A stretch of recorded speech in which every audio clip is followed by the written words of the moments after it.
Break के बाद एक बार फिर से आप सभी दर्शकों का अन्नदाता कार्यक्रम में स्वागत है।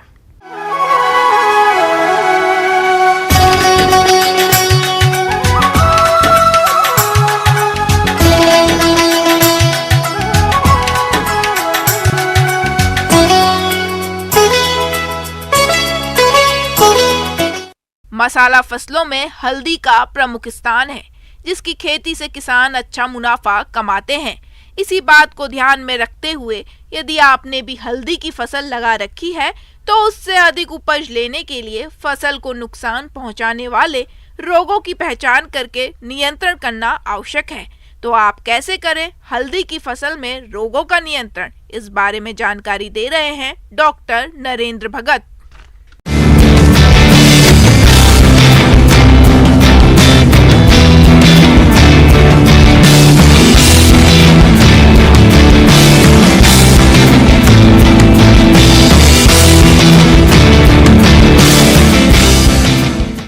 आज हम बात करेंगे कि ऐसी फसल की जिसका नाम है हल्दी, जो एक बहुत ही अच्छी और स्वास्थ्यवर्धक भी कह सकते हैं इसको फसल है। और हमने देखा कि कहीं कहीं जो है वो कुछ बीमारियां जो हैं इसकी हल्दी की जो है वो देखने को मिल रही हैं। जब ओस पड़ने का समय होता है उस समय पत्ता धब्बा रोग हैं, इनका जो है प्रकोप शुरू हो जाता है। तो हाँ, अगर आप जैसे ही अपने खेत में ऐसा कुछ देखें कि आपके कुछ छोटे छोटे दाग या भूरे रंग के या हल्के भूरे रंग के दाग आपके पत्ते पे किसी भी, खासकर ये शुरू होता है निचले जो आपका पत्ता है उससे शुरू होगा, और दाग पड़ने के बाद जो काफ़ी दाग जो हैं इकट्ठे हो जाते हैं और उससे जो है दाग बड़ा हो जाता है, पूरे जो है पत्ते को जो है वो कवर कर लेता है। अगर आप उस पत्ते को जिसमें दाग शुरुआत हुई हो, अगर आप उस पत्ते को तोड़ दें और कहीं साइड में ले जाके दबा दें मिट्टी में, तो जो है उसकी जो प्रकोप है या उसकी बढ़ोतरी जो है इस फफूंद की वो नहीं होगी। तो हम इसको जो है बिना किसी फफूंदनाशक या किसी दवाई के जो है इसको हम कंट्रोल कर सकते हैं। वैसे भी हम किसान भाई बहनों को सलाह देते हैं कि हल्दी क्योंकि एक मसाला फसल है और हमें इसको डायरेक्ट जो है कंज्यूम करना होता है, लेना होता है, इसलिए हम सलाह देते हैं कि इसमें कम से कम जो है वो कीटनाशकों का और फफूंदनाशकों का प्रयोग करना चाहिए। लेकिन फिर भी अगर हमें लगे कि ये प्रकोप थोड़ा सा बढ़ रहा है तो हम इसमें जो है वो लस्सी का प्रयोग जो है, खट्टी लस्सी का प्रयोग, 3 लीटर लस्सी को 100 लीटर पानी में घोल के इसका हम इस पे छिड़काव कर सकते हैं। उससे जो है रोग के जो बीज हैं या बीजाणु हैं वो एक पत्ते से दूसरे पत्ते या पत्ते के एक दूसरे में जाने से जो है वो रुक जाते हैं, और इस धीरे धीरे इस जो ये पत्ते धब्बे रोग हैं इनका जो है प्रकोप जो है वो धीरे धीरे कम हो जाता है। किसान भाइयों, इन बताए गए उपायों के बावजूद भी अगर आपकी हल्दी की फसल में पत्ती धब्बा रोग का प्रकोप अधिक देखने को मिल रहा हो, तब आप रासायनिक दवाओं का प्रयोग करें, जिसमें कार्बेंडाजिम 2 ग्राम को प्रति लीटर पानी में घोलकर फसल पर छिड़काव कर दें, जिससे आप इस रोग पर काफी हद तक नियंत्रण पा लेंगे। और इसमें एक और रोग होता है जो कि गांठों में पाया जाता है। जैसे आपने देखो अदरक में भी वो रोग लगता है, उसमें गांठ सड़न रोग बोलते हैं। तो इसमें भी वो कई बार जहाँ पे पानी ज़्यादा खड़ा हो, ज़्यादा समय के लिए पानी खड़ा हो, वहाँ पे वो रोग जो है वो उसकी जो प्रकोप ज़्यादा देखा गया है। उसमें क्या होता है कि जो गांठें होती हैं इसकी वो पनीली जैसी हो जाती हैं और थोड़ी सी उसका गहरे रंग की होके और वो सड़ने लग जाती हैं। तो हमें उसके लिए भी ध्यान रखना है कि एक तो पानी खड़ा नहीं होने देना है खेत में, उसको मिट्टी चढ़ा के रखनी चाहिए, और जहाँ पानी खड़े होने की संभावना है वहाँ से पानी की निकासी कर देनी चाहिए ताकि वहाँ पानी नहीं खड़ा हो, और इससे जो है वो उसको बचाया जा सके। और वैसे भी अगर आपको ऐसा कोई दिख जाए तो उसमें क्या होता है कि उसमें जो है पूरा पौधा के पौधा जो है वो पीले रंग का होने लग जाता है, और शुरू में ही उसके और उसका ग्रोथ भी कम हुई होती है। तो हमें पता लग जाता है कि इसमें वो गांठ में पहले से ही ये रोग आ गया है, बीज से ही, या वहाँ पे वो रोग जो है वो उसका प्रकोप हुआ है। तो हम उसको जो है हम सलाह देते हैं किसान भाइयों को कि उसको जो है उस पौधे को एकदम उखाड़ दें और उसको जो है कहीं साइड में ले जाके उसको जो है दबा दें। उससे क्या होगा कि उसकी जो बढ़ोतरी है वो कम हो जाएगी। और हम इसमें एक और सलाह देते हैं कि एक प्राकृतिक खेती में जो है एक हमारी एक फार्मूलेशन है बीजामृत। अगर हम इसमें लगातार जैसे 15-20 दिन के अंदर बीजामृत की जो है ड्रेंचिंग और जो इसकी जो सिंचाई करते रहेंगे तो इस रोग का प्रकोप जो है काफ़ी हद तक जो है वो कम हो जाता है। किसान भाइयों, यदि आपकी हल्दी की फसल में प्रकंद विगलन रोग अधिक देखने को मिल रहा हो तो आप समय रहते फसल में रासायनिक दवाओं का प्रयोग करें, क्योंकि अगर आपने थोड़ी सी भी लापरवाही की तो आपको भारी नुकसान उठाना पड़ सकता है। इसलिए आप मैकोजेब 2 ग्राम का प्रति लीटर पानी के हिसाब से घोल बनाकर फसल पर छिड़काव कर दें, जिससे आपकी फसल इस रोग से होने वाले नुकसान से बच जाएगी। तो इस तरह से इन रोग हैं और इनका जो है मैं किसान भाइयों को सलाह दूंगा कि इनकी अच्छी तरह से पहचान करके और इनका जो है समय पर इनका जो है उपचार करें, जिससे कि आपकी फसल का नुकसान कम से कम हो।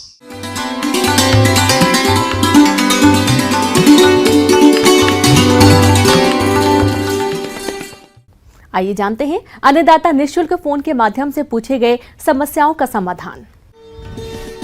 आज के अन्नदाता हेल्पलाइन में जिस प्रश्न को कार्यक्रम में शामिल किया गया है उसे पूछा है गांव कछौली जिला सिरोही के किसान हनुमान सिंह ने। आप सौंफ की उन्नत किस्में और बुवाई तकनीक पर जानकारी चाहते हैं तो हनुमान सिंह जी आपकी जानकारी के लिए प्रस्तुत है कार्यक्रम का यह अंश।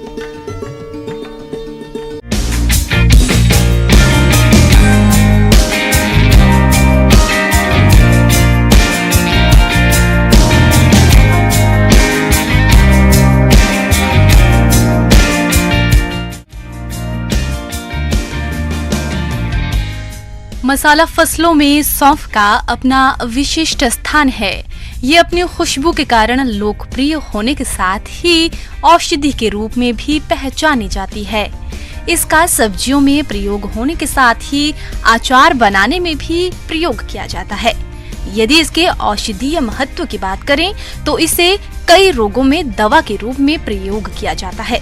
इसका किसी भी रूप में सेवन शरीर के लिए लाभकारी साबित होता है। इसकी खेती व्यावसायिक स्तर पर की जाए तो काफी अच्छा मुनाफा कमाया जा सकता है। जलवायु सौंफ की अच्छी उपज के लिए शुष्क एवं ठंडी जलवायु उत्तम रहती है। रबी मौसम इसकी खेती के लिए उत्तम माना जाता है। बीजों के अंकुरण के लिए उपयुक्त तापमान 20 से 29 डिग्री सेंटीग्रेड और फसल की अच्छी बढ़वार के लिए 15 से 20 डिग्री सेंटीग्रेड तापमान उपयुक्त होता है। भूमि सौंफ की खेती रेतीली भूमि को छोड़कर अन्य सभी प्रकार की भूमि जिसमें पर्याप्त मात्रा में जैविक पदार्थ उपस्थित हो और मृदा का पीएच मान 6.5 से 8 के बीच में हो, उसमें सफलता पूर्वक किया जा सकता है। सौंफ की अच्छी पैदावार के लिए सौंफ की उन्नत किस्मों का चयन करना चाहिए, जो इस प्रकार से है: RF 101, RF 125, RF 143, RF 105, PF 35, Gujarat सौंफ 1, गुजरात सौंफ 2, गुजरात सौंफ 11, CO 11। हिसार स्वरूप किसान इसमें से किसी भी किस्म का चयन कर बुआई कर सकते हैं।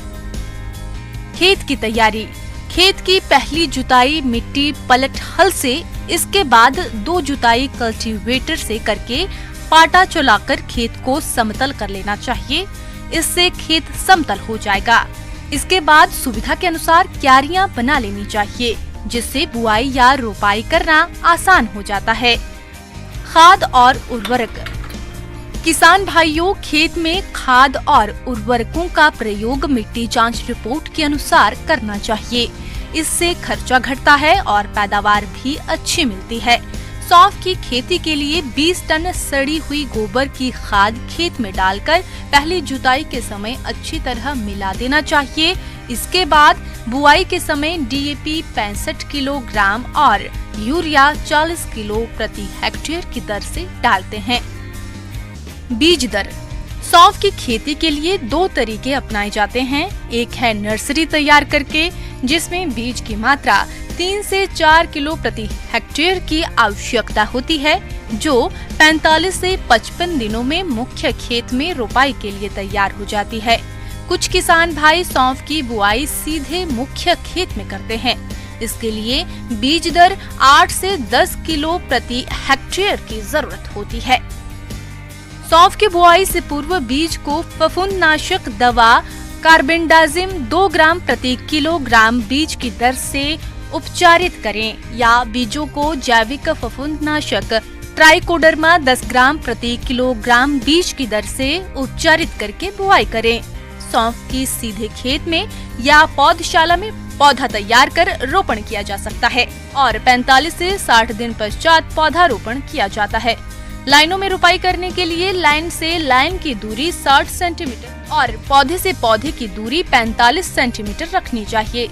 इस तरह से किसान सौंफ की आसानी से बुआई या रोपाई कर सकते हैं। खरपतवार नियंत्रण। सौंफ की बुआई के बाद फसल में कई तरह के खरपतवार उग जाते हैं, जिन्हें निराई गुड़ाई द्वारा पहली 30 और दूसरी 45 से 50 दिनों पर और इसके बाद आवश्यकता के अनुसार करके खेत से खरपतवारों को निकालते रहना चाहिए।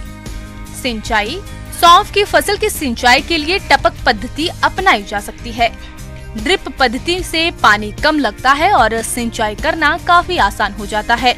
इससे फसल की बढ़वार अच्छी होती है और पैदावार अधिक मिलती है।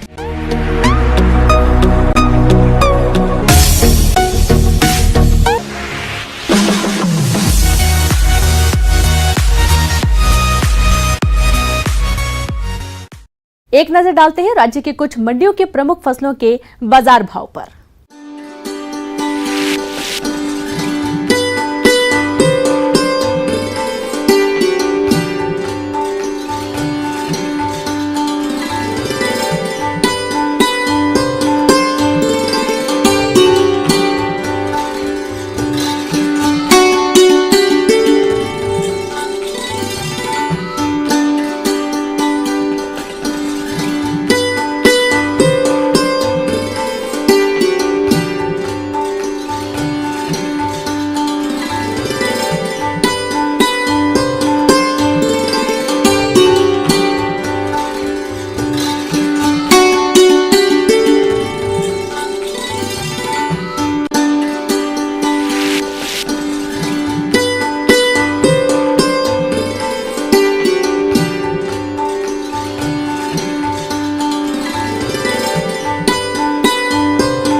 किसान भाइयों, कृषि संबंधित समस्या और सुझावों के लिए आप हमें इस पते पर संपर्क कर सकते हैं। प्रोड्यूसर अन्नदाता news 18 Rajasthan, Ramoji film city, Hyderabad 501512। साथ ही आप हमें ईमेल भी कर सकते हैं। हमारा ईमेल है p18annadaata@nw18.com। इसके अतिरिक्त आप हमें निःशुल्क हेल्पलाइन नंबर 1800889216 पर सोमवार से शनिवार सुबह 10 बजे से शाम 4 बजे के बीच संपर्क कर सकते हैं। अब समय हो रहा है आपसे विदा लेने का। कल फिर मुलाकात होगी कृषि से जुड़ी महत्वपूर्ण जानकारियों के साथ। नमस्कार।